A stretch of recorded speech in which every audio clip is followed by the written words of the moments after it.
Hello, chào tất cả anh em video tiếp theo của mình.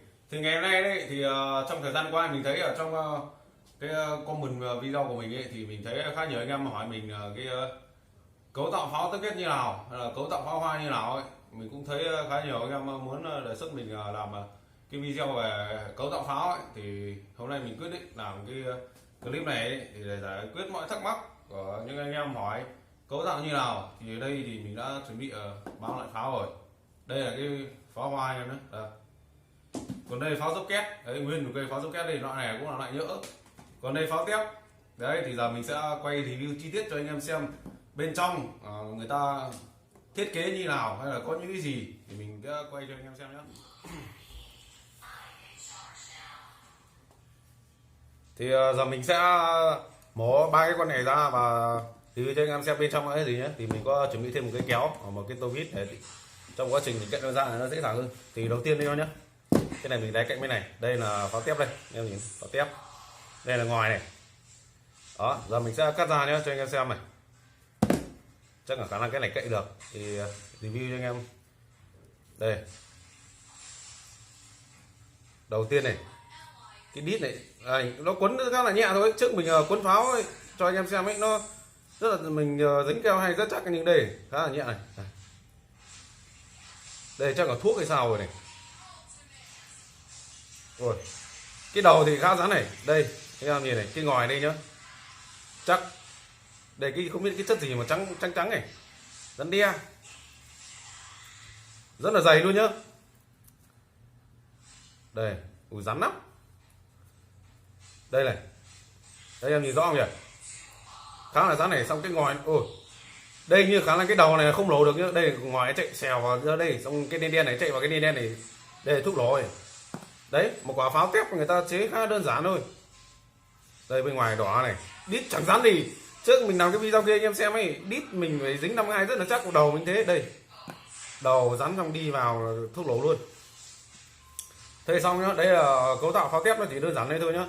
Đây cả nhà anh em rất thắc mắc về cấu tạo pháo đúc két nào thì đây mình pháo đúc két đây mình chạy ra nhé.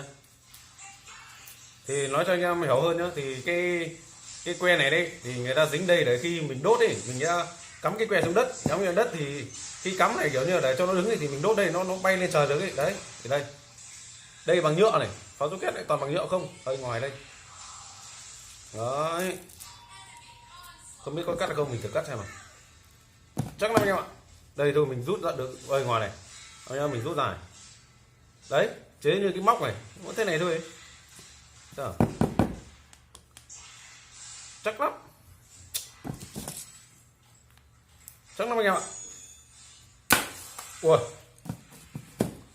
gãy luôn này. Đây anh em bên trong của mình cắt ra này, mình đổ ra nhé. Thuốc trắng này khả năng là thuốc phóng rồi. Để mình quét ra xem nào.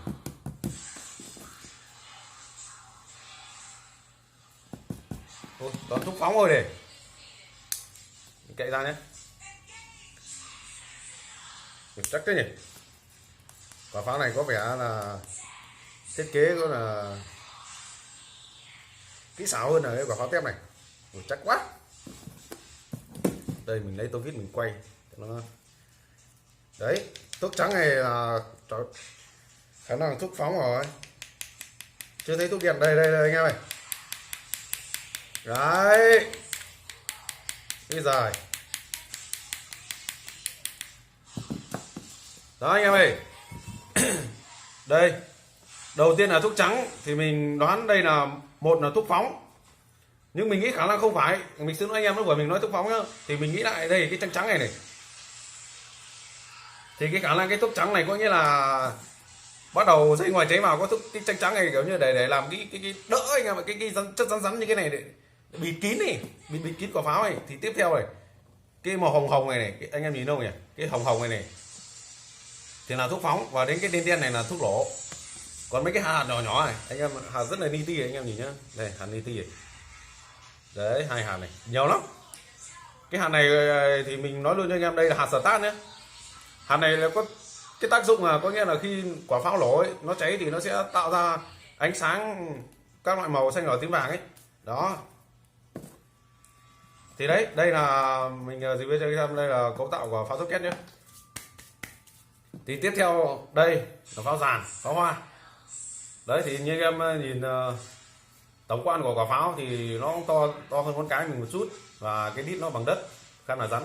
Còn đầu ở đây, đầu khá là sâu đây, kiểu như dạng cái ống để nó khi phóng thì nó sẽ bay lên được. Còn đây là ngoài, thì mình sẽ cạy ra luôn nhé. Thì mình cũng trước mình cũng có cạy rồi đây. Cạy này thì dễ hơn này, anh em mình cạy cho anh em xem. Cạy cái đầu ra là tí dấp được ra mà. Đấy anh em ơi, đây nhá. Nó chỉ có một cái lắp này để đậy cho đỡ cái bên trong của cái lỗ rơi ra, thì mình sẽ mở ra để cho anh em dễ hiểu nhé. Đấy, mình quay lũi sẵn ra đây này. Mình gỡ ra đây cho anh em xem dễ này. Đấy. Ok. Đấy thì quả pháo nó chỉ khá đơn giản này thôi, mình sẽ nói chi tiết hơn nhá. Quả pháo đây một cái ống như này, thì bắt đầu cái dây ngoài nó cháy vào đây này. Tiếp theo nó sẽ chạm vào cái hạt này anh em này. Cái hạt này gọi là thuốc phóng nhá. Khi nó cháy hạt này thì thuốc phóng này nó sẽ cháy và sẽ cháy chạm đây. Đây là cái ngòi nguyên một quả pháo hoa, nó chỉ đỏ đúng như này thôi. Nó chạm vào cái ngòi này. Đây cái đen đen này anh em nhìn nhá, cái đen đen này. Thì nó cháy xong này, nó phóng nhá, thì cái này sẽ bị đẩy lên trời, bay lên trời. Bay lên trời thì giờ mình sẽ cậy luôn cái này ra cho anh em xem. Đấy, cho anh em biết. Đây nhá. Thì bên trong cái quả pháo hoa này đây, cái đầu nó là rất là chắc này, kiểu như cái tranh trắng của anh em ạ. Người ta chế đây cái tranh trắng này kiểu như là cái đậy cho nó kín hơi này. Đấy, mình sẽ quét ra này, rắn lắm.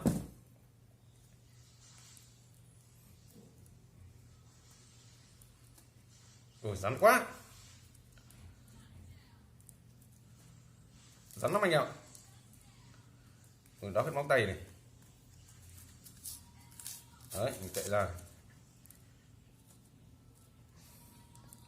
Em đừng quên like, đăng ký ủng hộ mình em nhé. Ôi khá là dày anh em ơi, khá là dày đấy. Cái chất trắng này khá là dày đấy. Đây, nguyên một cục trắng này, trắng ở đậy kín này. Và tiếp theo này, tiếp theo trong đây mình rắc vào cho ngay sau này, cái này nữa ra đây này. Hết. Đây anh em nhìn cái ngoài này. Đó. Và đây, cái đen đen này nó cũng là thuốc nổ rồi. Đấy. Nó cũng có một tí chất hồng này. Ô nhưng mà không thấy hạt start đâu nhỉ. Có anh em này, hạt start đây này. Đây hạt start này. Nhưng hạt nó khá bé này, bé lắm, mình sợ đây nó nhí đầy. Đấy thì vừa rồi mình review cho anh em xem đấy cái cấu tạo của pháo như nào ấy, thì giải quyết hết những thắc mắc cho anh em rồi đấy. Thì anh em thấy hay ấy thì like, đăng ký cái kênh ủng hộ mình để mình đạt 10k subscribe anh em nhé. Thì tại đây mình cũng lại nói thêm lần nữa anh em là mình hiện tại đang làm việc công tác tại Đài Loan anh em nhé. Thì đây giờ là năm thứ tư rồi, sắp Tết nữa rồi. Thì mình cũng rất là thích chơi pháo ấy. Thì ở đây đang có cơ hội, ở đây nó được phép chơi pháo, bắn pháo ấy, thì mình tiện nên mình mua pháo và mình quay review cho tất cả anh em cùng xem. Thì mình không có mua bán pháo hay là trao đổi pháo gì nhá anh em nhé, cũng không ship về được Đài Loan anh em ạ. Thì mình chỉ mua và review cho anh em xem thôi, và quay video lại đấy, chia sẻ cho toàn thể anh em. Thì mình hiện tại đang cấm pháo ấy, thì mình biết điều đó.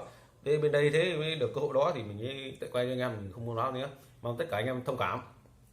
Thì anh em là có những yêu cầu gì anh em cứ comment ở dưới video ấy, thì mình sẽ đọc hết cái comment đấy.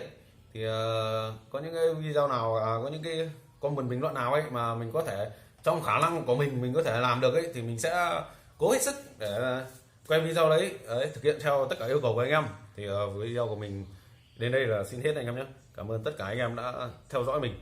Anh em đừng quên nhấn like và ấn chuông để nhận thông báo mới nhất từ kênh mình em nhé. Bye bye anh em.